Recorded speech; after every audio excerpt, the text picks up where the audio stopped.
everybody, welcome to A Culinary Journey. I'm Luca. We're going to take you on an amazing journey with some great foods with a little bit of twist on it. So if you've heard of anybody or know anybody that might have a gluten-free diet, well, that's what we're going to talk about today. By doing items I've done on the show before, but making sure they're gluten-free. I have an amazing guest. She's one of our most popular DJs in town and a good friend of mine. She's going to be on the show today. We're going to do a scallop dish, scallop Meuniere, with a little bit of wilted arugula. Then we're going to do some chicken with a Marsala cream sauce, and we're going to do that all gluten-free. No flour, no starches, well, starches, but no flours and no gluten. And I'll tell you all about it because the culinary journey starts now.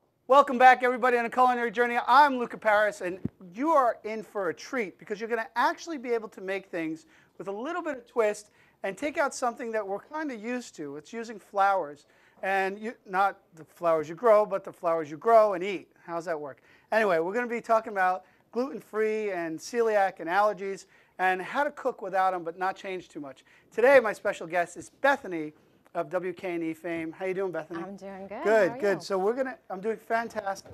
And it's great to have you on my show. Thank you. I'm glad to be on your show. We're going to have a blast. Too bad we don't cut to any music, right? I know. I'm not used to this. Well, we started with some wine. That's Perfect. A good thing. And that's gluten-free. Kind of explain to everybody a little bit and explain to me what it means to take gluten out of your diet and why. Well, I have an allergy to gluten, wheat. It's celiac disease. So anything that has wheat flour or oats, barley, things like that, don't do nice things to your intestines. Okay. So because I have an allergy to it. Right. So I have to eliminate all of that from my diet, which is very difficult to do because it's hidden in a lot of things. It's amazing. Like if you're not careful, you'll find it in items that you wouldn't have even Never would have even expected it to be in. So I've learned to read every label on everything. And it seems like it's a huge task. It's really not that bad. Once you get used to it, it's pretty easy to do. Well, at the restaurant, one of the things that we found out, the amazing number of people that come in, it's either 1 or 2 or 3 a day. Right. That have found out, have just been diagnosed later in life, or even children that are now getting diagnosed early. But we're noticing that in a lot of 20-plus-year-olds, yeah, that we're finding out that we're seeing a lot of it happen. So we've adjusted things to it. I've learned a lot, thanks to you and a couple of other friends of mine that have the issue. And it's not that hard. Like you're saying, it's not that hard to change certain things. You just have to be careful. There's a lot of replacements. There's a lot of way to replace common ingredients that you would use, and it makes it easy. And it's because it is becoming more well-known, it's a lot easier to find products as well, so it's not too bad. About 5, 6 years ago, finding a pasta was incredible. Yeah. It was impossible. Yeah, in about the past year, it's become way more accessible. Nice pastas. Well, the idea about today's show is to actually take almost everything you have in your house already without buying anything, any special ingredient, any Knorr gum or this or that, xanthan gum, or those are things that you use to make the breads, and that's a whole different show for us. But the idea of this show is to take an item like the scallops we're going to make, and like the chicken, where you usually would or dredge it in flour, and make it a little bit different. And that's what we're going to do today. So the first dish I'm going to make is the scallops. Let me go get those scallops, and they're in here somewhere. There they are. Just have some basics. You like scallops? I do. Okay, I love good. them. I never asked you that. That's okay. That's okay. Would it be awful if I said, no, I hate them, I'm allergic to them? Well, yeah, that would have thrown a lot off, and that would have been great for those guys because they're going to eat it all anyway. That's right. So we'll get our pans up on medium heat. We'll get these in oil. And this is scallops Meuniere.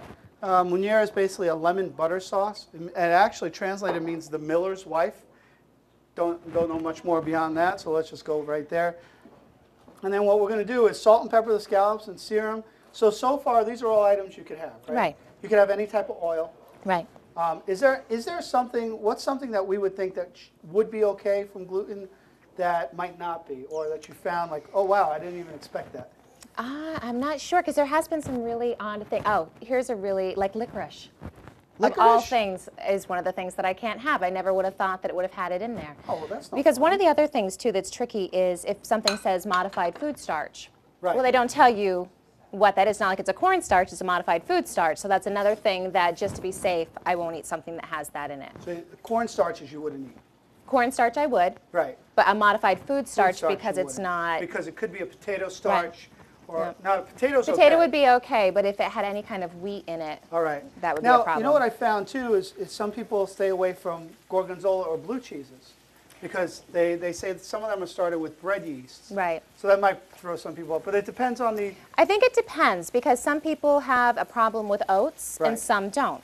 I eat oats and I'm fine. Okay. So it's a little bit to the And it's- individual. For each person, it's a little bit different. All right. So let's get into what we're doing here with, which is actually also one of my wife's favorite dishes. I'm going to be making this on her birthday. Is the scallops Meuniere. I'm going to chop up some shallots to go in there. Now, the one thing you have to think about too when you're doing gluten-free, and if you're cooking for someone gluten-free at home and the rest of the family isn't, you almost want to switch your whole diet over to that, at least at home, because cross-contamination could affect you a little bit, right? Right. If you're someone who's really sensitive to it, you almost notice it instantly. Right. I unfortunately am not super sensitive, so I don't always know right away if something has been contaminated or something that I shouldn't have. Right. So, but they say you should use separate pans, you should use separate everything. But I actually found that my whole family does eat this way. My mom has it too. Right. My husband cooks, I cook as well, and we just, all of us for the most part, eat gluten-free. It's just easier, and a lot of the stuff is really good. If you do get some of the substitutes, Oh, yeah. the stuff is fantastic. So for the most part, people can't tell the difference. And that's what we've noticed too. Right. I did a whole party like that, gluten-free, for 25 people on a baby shower. Yeah. But I made the whole thing gluten-free. No one knew what I was doing. Right, and it's funny because if you tell someone, oh, it's gluten-free, Yeah. you'll almost instantly get the reaction of, it tastes different. It's like, no, it doesn't taste different. If you don't tell them, right. yeah. All right, so we pan-seared our scallops, right? We don't want them overcooked. I like the scallops, so they'll be nice and light and what have you. And we're going to add our butter to that, just a little butter. Good thing it's not a I dairy love issue that you yet. call that a little bit. That's the best. You just need a little bit of butter and a little bit of white wine. I'm just using some of the wine from my glass. There you go. And I also had added in, did I ever do the, oh yeah, I did do the lemon juice, but I want to get a little bit more. So those are your basic ingredients, right? That's all you really need. Now what else I'm going to do in this pan's getting nice and hot, we'll add some more wine. And the quick thing we're going to do is we're going to take the arugula and we're going to wilt it down real fast. And we're going to use that plate again as our plate to serve. There we go. And that's all you really need to do because you really want to just get a nice little wilt on the arugula. And so this is the first dish we're going to do. Now, one of the things that's missing from this is the flour to thicken the sauce, right? So when you look at the sauce, it's still a little loose. Well, what I'm going to do is I'm going to show you the trick, and you talked about the cornstarch that you could have. Let's put the arugula on the plate. And that doesn't really have a lot of seasoning because that's going to get all the flavors of the scallops and the sauce that we're going to put on it. You don't really have to do a lot. Hopefully you like a lot of scallops. We've got some pieces there. Now scallops come in all different sizes. I've explained this before on the show too. You could get sizes. This is a 26-30 scallop. That means per pound you get about 26 or 30 of them per pound. And I like the smaller ones because they cook quickly. Now the last thing I'm going to do is, again, take my wine and take a little cornstarch. Cornstarch is a thickening agent. And you make what's called a slurry. Now have you used cornstarches in thickening your sauces? We'll just mix that up a little bit. We'll add just a little bit of the cornstarch to the sauce. And it's amazing how quick, let's get that back on real quick. There you go. And it did look liquidy before, but now it gets this nice sheen. You'll find cornstarch used a lot in Asian cuisines because they thicken a lot with cornstarch. It's actually what I use as a substitute to bread things. Right. That's what I'll use instead of breadcrumbs. That's what we're going to do when we make the chicken marsala next. So we're going to bread, but you see it kind of gets this nice little sheen to it. And then the last thing and a Meuniere that you want is a little bit of herbs. So we have some chopped parsley. And voila. So our first dish is done. All right, so our first dish is done. When we come back, we're going to make chicken marsala with some vegetables. Let's get that right over the top of there. There you go. Almost needed a bigger plate. Chicken marsala, some vegetables. Bethany will eat this on the break. Perfect. How'd that look so far? It looks really good. You almost need a fork, yeah. And it's very, very simple, and you can add whatever flavors you want. Perfect. So don't go away. When we come back, chicken marsala is next, all gluten-free with Bethany from WKNE. Wow, I'm rhyming, and this is scary. All right, I'll see you in the Culinary Minute, E. All right?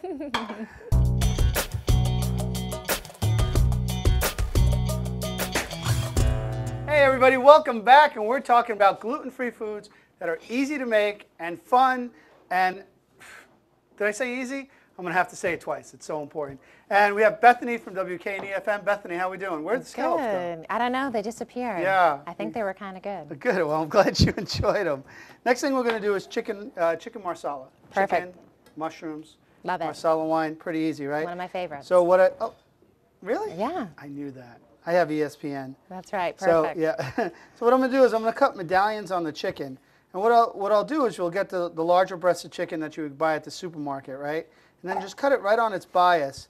And then with that, the next step behind that is to pound it out. So it comes out these chicken medallions or chicken cutlets.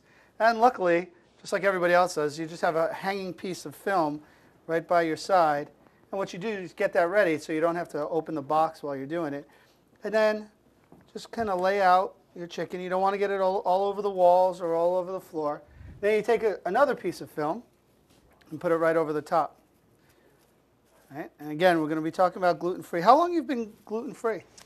Let's see. I think it'll be almost 3 years. 3 years. Yeah. And before that, you definitely felt there was something that was bothering you? A little bit, not so bad. Not some of the symptoms that a lot of people have. Like I had things like I always had black and blues. Really? I always had a lot of black and blues.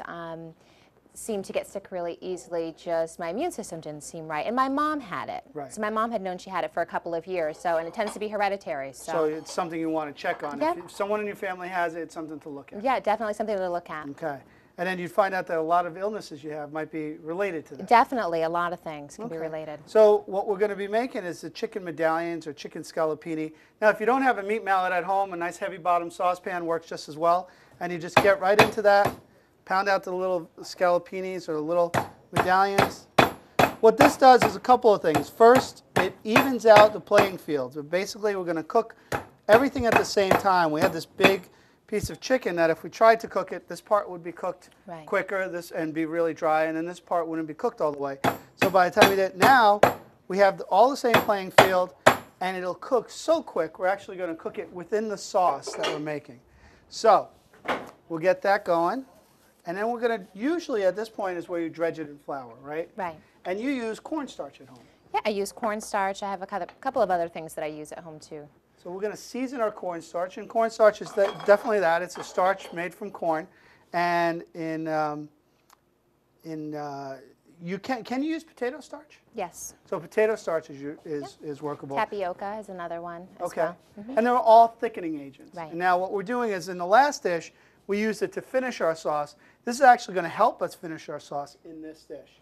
So while I'm making this, and because you're busy, you have a daughter at home, you have your husband who works late or what have you, and you want to put something on the table, but you don't want to get too much stuff dirty, right? Right. And you want to think quick. Well, one of the things that I like to do is make broccolini. And broccolini are great because what they are is a cross between broccoli and broccoli rabe. So they have a little more flavor than broccoli, and the stems are really yummy also. But let's say you wanted to do this at home, and you didn't want to use too many pans. You don't want to blanch it first, which you really need to. What you do is you put a good amount of wine in there. Perfect. You can kind of blanch, and then we're going to put a little bit of water in there too. And we're going to let that kind of steam the broccoli for us. So we're going to let that steam, and then we're going to add flavors to that later, because when we're done with the chicken, we'll be done with that. Here, you got to shut off your water. Thanks. It was like a nice background music, nice and soothing. And then what we'll do is we'll start with our chicken, and just like flour, you don't want to have too much on here. Right. You want to just kind of dredge it in there, and then we'll sear a couple of things. We'll get that on a little bit higher. Now, so you've been doing 3 years. Have you checked to see if anybody else in your family, like your daughter, or is it too early to check? The doctor said to not worry about my daughter yet unless she all of a sudden shows symptoms. But my mom had it. That's what made me get checked. You know, my brother got checked. He didn't have it, which was really good. I think that if I remember correctly from all the information you get bombarded with when you find out, that the chance of having it decreases as you go down the line. Oh, okay. So hopefully my daughter won't end up with it, but it wouldn't be a huge change because that's how we eat anyway. So. Well, that's awesome. And it's, you know, really is easy, and a lot of restaurants are starting to accommodate for it because it's becoming so popular. And actually, one of the countries where it's really common is actually Italy. Right. They say if you are going to travel to Europe, Italy is the place to go because it's so easy to find food that you can have. They're already thinking in that mindset. Right. Where keeping stuff gluten-free, and I've heard that also, and it's amazing what they do now. Except for the pastas, right? You know, you can almost make anything. And I eat Europe rice pasta all the time, and it's really good. I actually cook a lot of Italian food at home. That's mainly what I make, and thank goodness I found really good rice pasta. Well, that helps. Makes it a lot easier. Yeah, definitely. Now, when we're cooking the scallopini, one of the great things about it is that way it's going to actually finish cooking in the pan while we put everything else on there. Let's get the heat up so we'll get a nice sear on it. We seared one side, we're going to sear the other, and then we're going to, once you flip it over, this is the one pan marvel of it all, we're going to add our ingredients to cook around it. Oh, okay. So we get it up on higher heat. Let me make sure I got the right one on higher heat. You know, the only way to know is you put both of them on high heat. We're going to put some pancetta in there. And pancetta, have you worked with pancetta before? I have not. Pancetta is an Italian cured bacon. So just like prosciutto is a cured ham, this is bacon, but it's cured, so it's actually edible. Oh, you could eat it right now if we wanted to. And I actually have done that many a times because it's great on a sandwich too. So it's uncooked, but we like to crisp it up. It's what you'll see in sauces like vodka sauce, you know, panela vodka and things like that. That's what I use the most of, is vodka sauce. Vodka sauces? Yeah.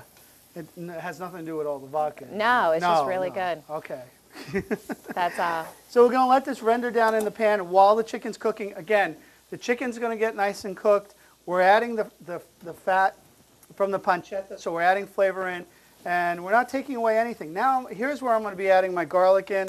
And again, the theme of my last couple of shows was adding garlic, but not leaving it in there, and kind of taking it out at some point. So this way the garlic itself gives flavor, but it's not overly powerful. So that's what we're going to try and do here.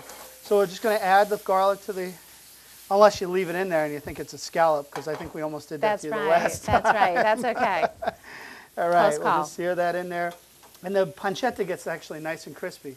If we look over at our broccolini as the water and the wine goes down and starts evaporating really quickly, what's great about it, it's blanching the broccolini. So we'll have a little bit left over, but that's okay because we'll add some butter and make a great sauce with that. I don't think I've ever blanched anything before. Really? I don't even know if I quite understand what it is that you're doing over there, but it looks really good, so that's all that matters. When you take broccoli, do you boil it off first, or you just throw When I take it out of the bag of frozen vegetables and I put it in the microwave.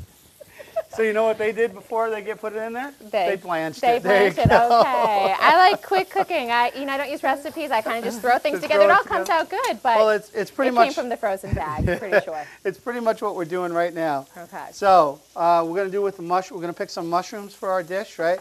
I have some nice button mushrooms. You slice a piece on the bottom, and then from the top, just go down halfway, and then down again. Boom. Nice and done. All right, we get our mushrooms in there. They're going to soak up a lot of fat. Same thing. Never cut on a rolled surface, right? And then boom, boom, boom, boom, boom. You do that fast enough, you go crazy. You're like, and then some portobellos. I like just for some texture, and we'll just get some other flavors in there. So we got our portobello mushrooms in there. So we had our garlic in there. It was cooking up.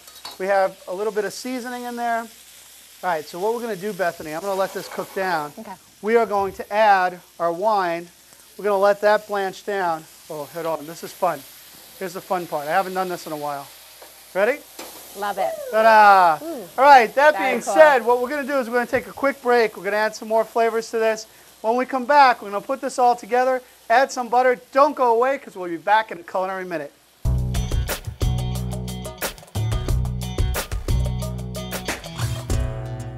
Hey everybody, welcome back. We're on a culinary journey and we're with Bethany from WKNE FM. And we're making gluten-free food. So what we have here is a chicken marsala dish that I'm making that I want to get up nice and high because we're going to take the chicken out. And Bethany, you saw when I was telling you that we were going to blanch this off? Yeah. And so we got this nice and soft. That was blanched, just like it comes out of the freezer. Perfect. Yeah, you got it? That's right. Little extra virgin olive oil on top, salt and pepper, really simple. All right? And then the next thing we're going to do is just add a little bit of lemon juice on top. So those are some nice flavors right there. Over here, we have our chicken. So if we were to plate this, this is how easy this gets, right? We do this, kind of toss around that salt and pepper in there. And you have those nice flavors on the broccolini. And those are really easy to find, broccolini, by the way. And then we have our sauce here that's gotten thickened already. See how it's already got that nice sheen to it because we put the cornstarch on early. But, again, just a little bit of butter to kind of finish it. This in French is called monter beurre, which is mounting the sauce with the butter or adding the butter. And that gives it its shine, it gives it its look, and look at that. You see, it just makes a big difference. I mean, it goes from just a okay sauce to a wow. Butter makes everything better. That's what it is. There you go. See how nice that looks? And we just pour that right over the top. And we have mushrooms, we have pancetta, we have greens. That looks really good. Looks really good. You might not get that. No, okay. I have to give it to you. I might share with you. Well, Bethany, thank you very much for kind of sharing about all the things with gluten-free and celiac. And it's not just celiac disease, it's also gluten intolerances that people have. So it could be any spectrum of just can't have a loaf of bread to a touch of flour could hurt you. That's right. And a lot of people actually choose just to have that kind of a diet by choice. And it's really easy to do, and we just showed you a little bit here. We'll be doing shows on gluten-free bread making and pastry and dessert, which is really cool. It's a little more complicated, but once you get it down, sometimes you can't tell the difference. We're going to prove it on this show. So Bethany, thank you very much. Thank you for having me. I hope you enjoyed yourselves today, and I hope you, I had a great time. I know I did. So I'll see you on our next culinary journey. Thank you. Voila. Enjoy.